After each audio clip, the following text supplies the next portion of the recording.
My name is Tejas Bhatt. I'm from Marvell's Infrastructure Processor Business Unit. And my talk today is going to focus on an event-driven architecture for a 5G modem SoC. Unlike other things, I'm going to focus more on the baseband processing and processing aspect for 5G.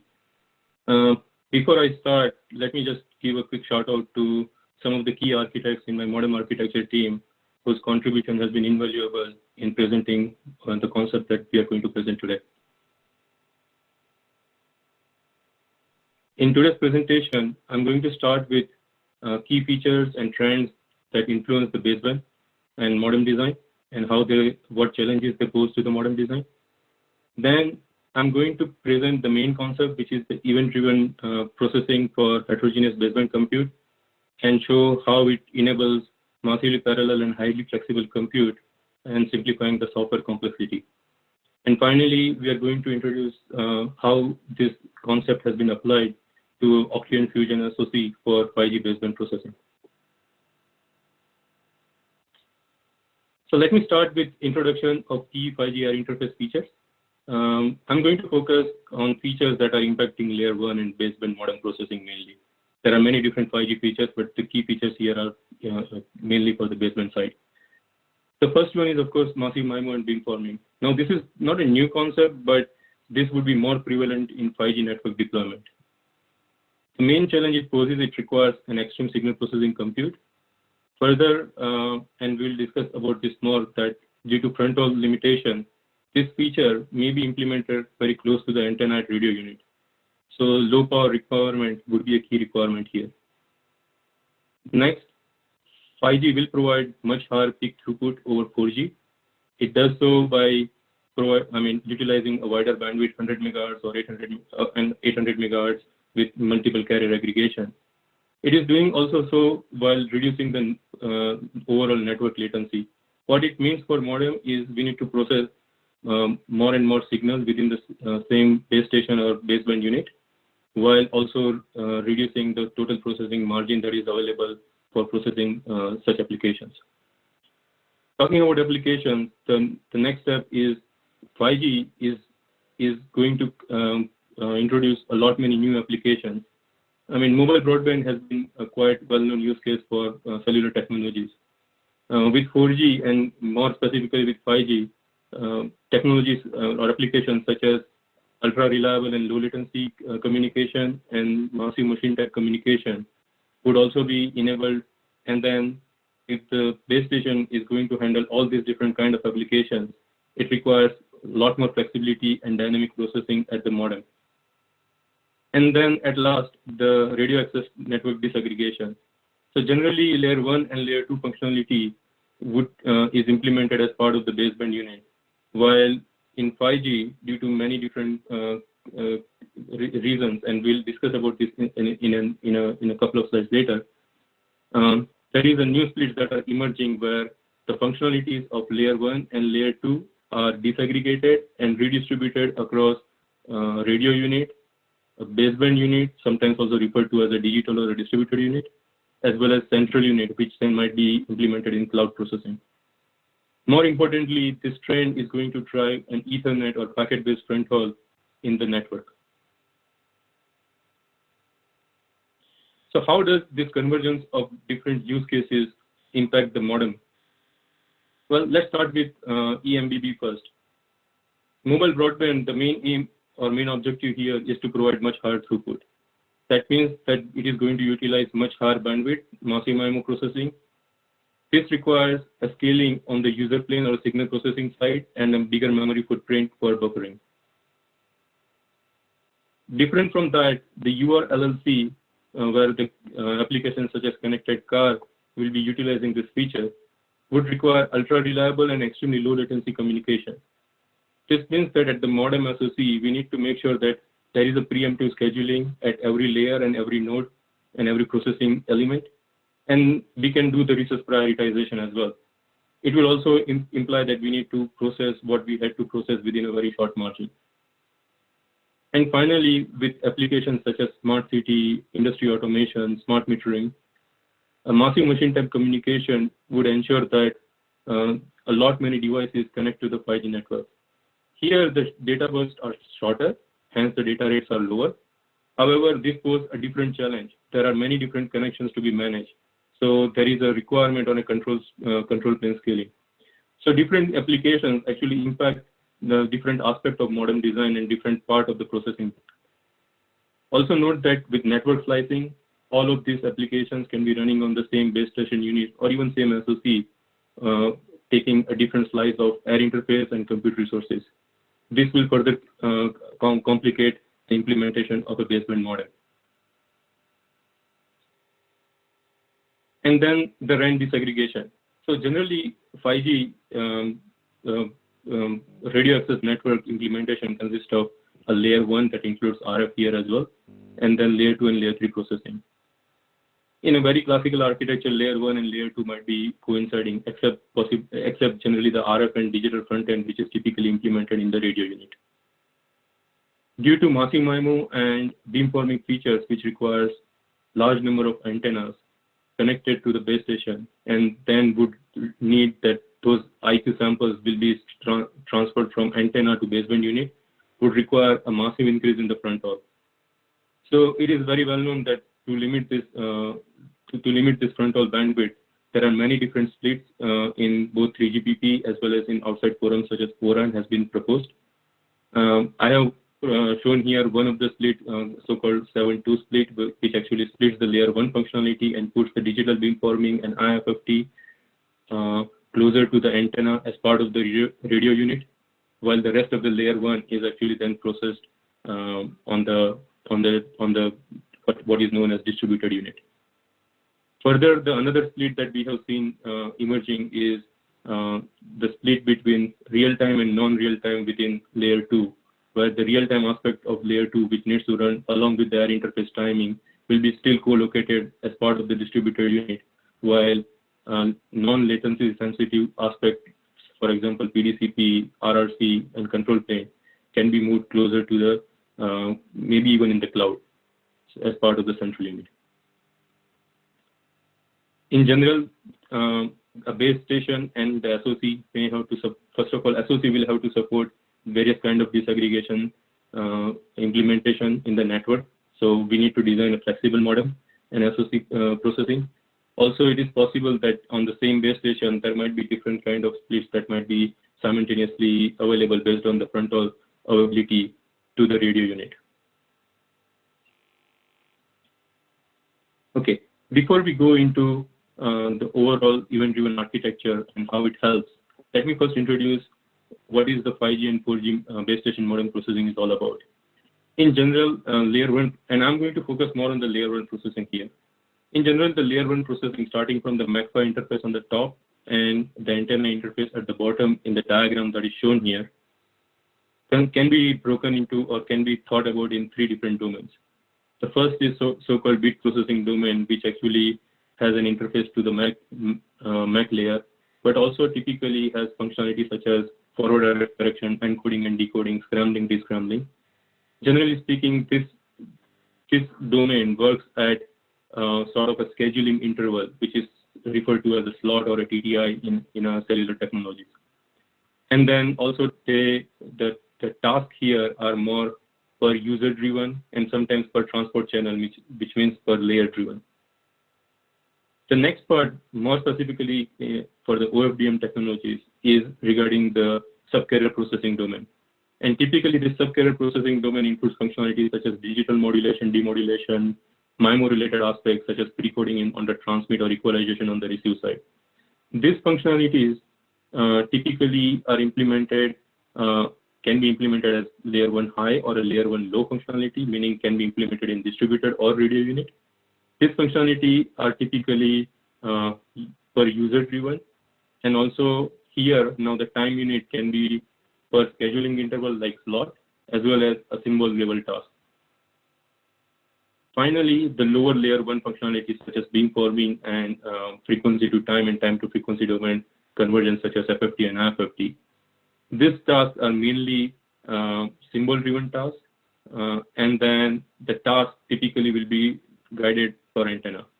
The key point here is 5G modem is a complex processing, and complex processing engine, which actually works on a various domain. They actually work at a different granularity of timing, as well as different granularity of the tasks. Further, many different sectors and cells might be processed on the same SoC. That would mean that all of this processing would be happening in parallel and in a pipeline fashion across different users, sectors, cells, and even different processing domains. Conventionally, the modem architecture has been implemented as on the base station side as a combination of a general purpose compute cores that typically runs layer 2 or layer 1 control plane processing, DSP cores, and then some baseband function specific acceleration such as for codec or MIMO acceleration. These compute elements would then be interconnected to an on-chip and off-chip memory using on-chip interconnect or a crossbar. And also they will be connected to a fronthaul and backhaul interfaces. Then some of the key challenges for this compute architecture is it has to first meet the requirements of different use cases. In 5G, we have discussed about 3 different use cases such as eMBB, URLLC, and MMTC.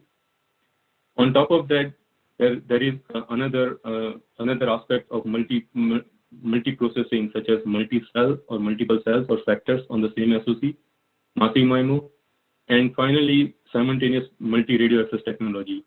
4G is not going to go away, so that the base station has to run 4G and 5G simultaneously on the same SoC. This requires a dynamic resource allocation and prioritization across all the SoC resources such as CPU, DSP cores, baseband processing accelerators. In order to manage this within the software, it can actually lead to a great complex communication overhead. Many different tasks has to be taken by each processing engine, and then they need to be synchronized. They need to be load balanced based on different priorities and different load of different cells and sectors. This would require that a great much of communication overhead, and that can actually limit the scalability and the multiple processing aspect that we can get out of the SoC. So how we can solve that? First, layer 1 modem processing is an event-based machine. It can be thought about a set of tasks that are triggered by the event. And here, task is generally referred to as any hardware or software processing element. Software could be a DSP or a CPU software processing. A task can be consist of a specific configuration that describes what a task needs to do.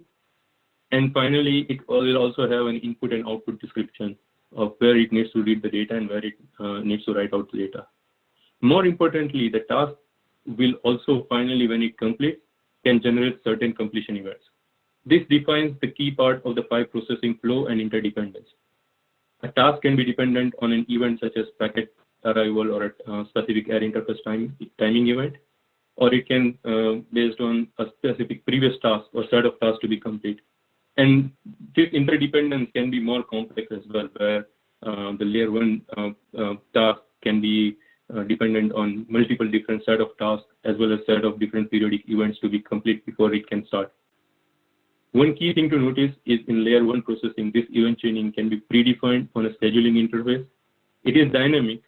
It has to be every scheduling interval, which is 0.5 millisecond in 5G or 1 millisecond in LTE, or even lower in 5G, for example. This would change, but at the start of the interval, such a resource map can be predefined. We utilize this key idea to introduce a centralized event scheduler hardware, which actually manages all the SoC resources such as CPU, DSP, and hardware accelerator. What it provides as a services is it actually schedules the task, but it also provides the services of sequencing and synchronization. This would be done based on some information provided at every scheduling interval on the dependency chart. Further, this SoC resources can also be flexibly managed by such hardware, which can also provide the prioritization and resource reservation. For example, you can reserve certain number of DSP or processing elements for a 5G versus 4G technology. And finally, at the end, the idea is during the processing time on the user plane signal processing flow, you are simply processing all these tasks, and CPU or control software can only interrupt it or can only know when the overall and is only need to know when the full final tasks are complete or when some exception might have occurred. One more point here. Along with the hardware scheduler that we have introduced, to effectively enable massive parallel computing, what we have done is we have put this hardware event scheduler interface to each and every baseband processor element. Here, I'm referring to baseband processor element as a group of homogeneous processing element. Could be a group of PSP core, could be a group of some kind of hardware acceleration like all LDPC decoders. This event scheduler interface at a local level, which here I'm referring to as a job manager, is managing different tasks or jobs that are provided to this specific set of accelerators. It will communicate with the event scheduler. It will make sure that local level prioritization can be done. And also at local level, if there are multiple processing engines, there is a load balancing that can be done. Further, this mechanism can be extended to actually control the input and output data via a very flexible, multi-dimensional, multi-channel, and multi-threaded DMA engine that actually provides rich set of scatter-gather through on-chip and off-chip memories. In this case, the DMA engine can be controlled by the processor itself or a processing element. This would allow a good run-to-completion environment for each processing element and remove all the control overhead. With the combination of the scheduler introduced in the previous slide and a unification of this overall control of baseband processing element with the scheduler, we can actually do a massive amount of parallel processing.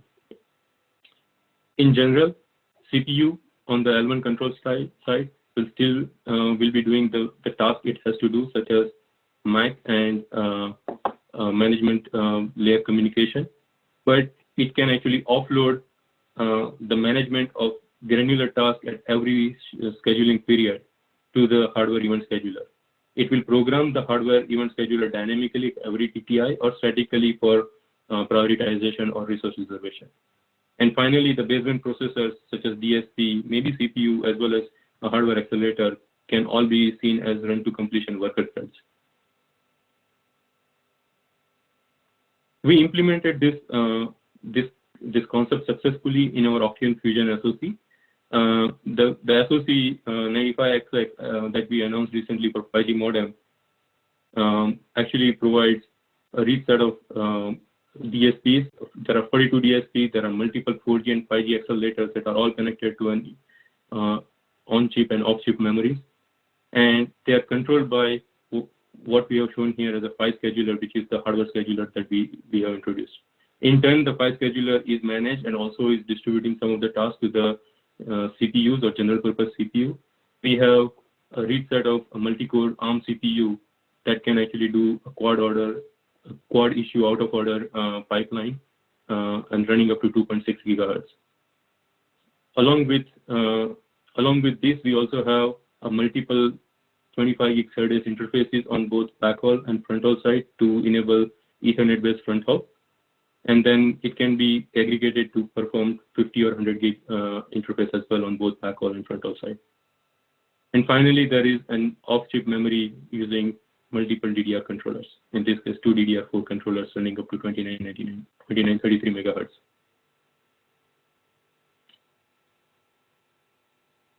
Overall, with the introduction of Octeon Fusion and Octeon TX2, Marvell has a solution that enables 5G radio and core networks end-to-end functionality.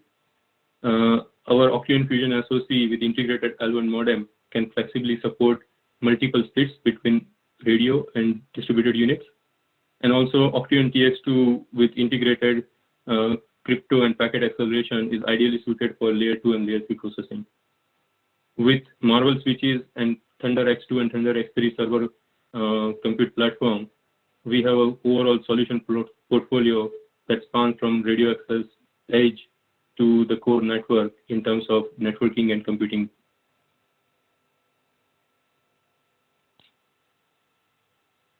let me summarize the overall part.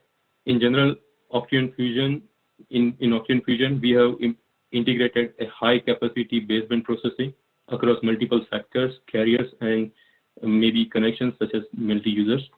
And then they are utilizing the advanced technologies of the ASIC nodes, as well as this event scheduling to enable massive number of sectors and cell processing, and actually flexibility. I mean, you can actually take that SoC can actually support some number of antenna elements. Now you can actually partition, slice and dice these resources in a multiple ways for the SoC without having a software complexity increase.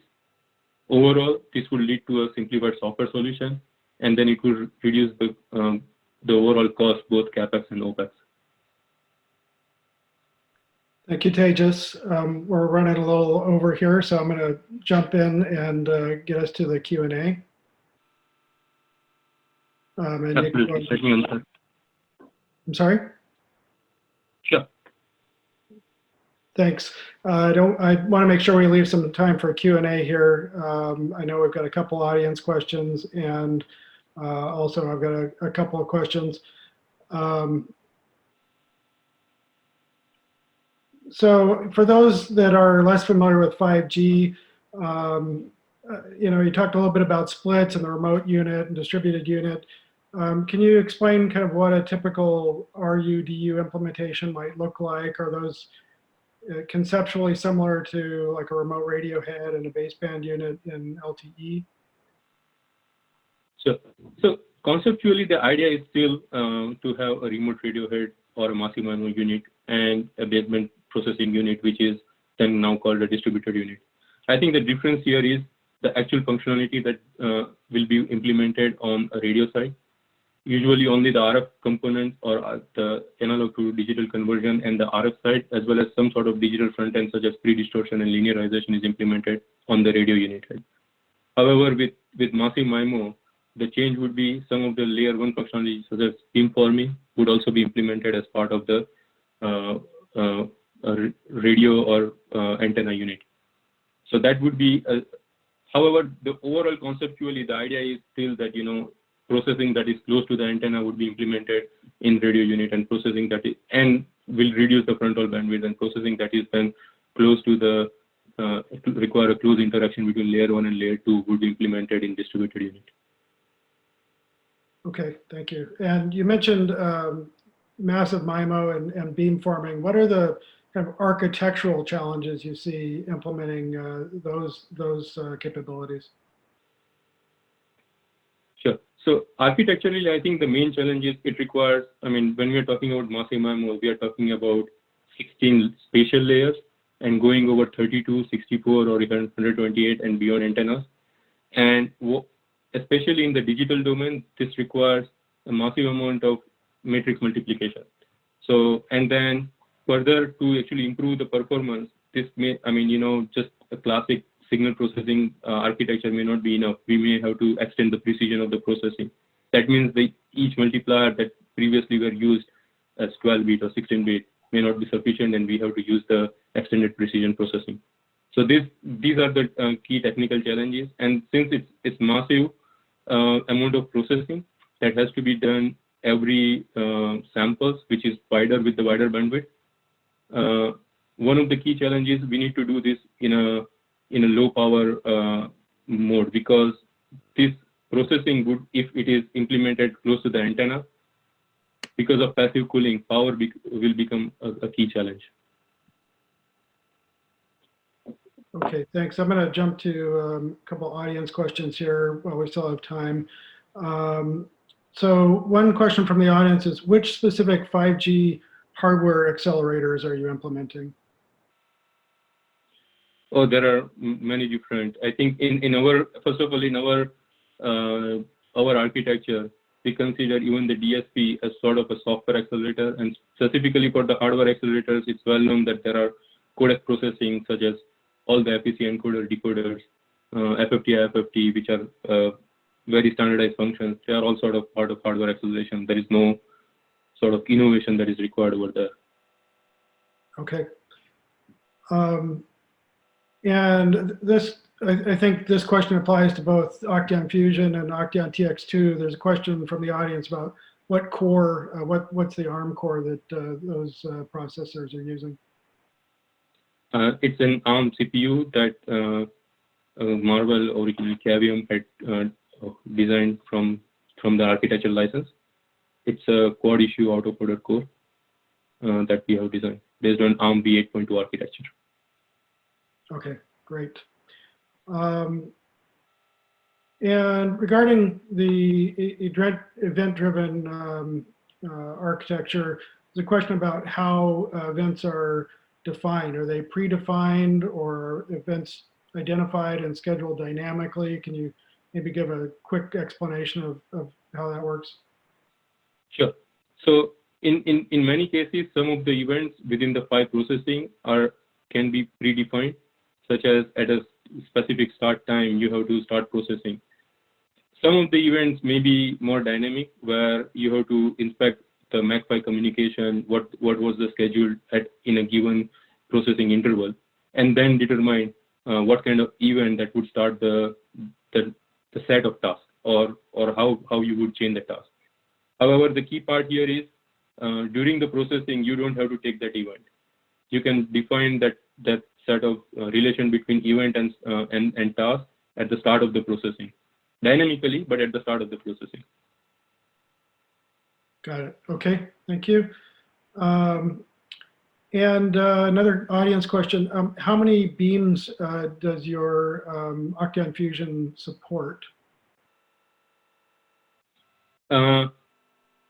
In up to 16 different layers or beams, however you want to call it. Okay, 16 MIMO layers or beams. Yes, and that is for 100 megahertz bandwidth. Of course, if you have a lower number of like sometimes 5G might be implemented in 20 megahertz or a lower bandwidth, then number of beams and layers would be increased. So that's the key advantage that we get based on our implementation. That, I mean, it's the overall capacity can be equally divided as we have different flexibility in bandwidth that we need to deploy. Okay. And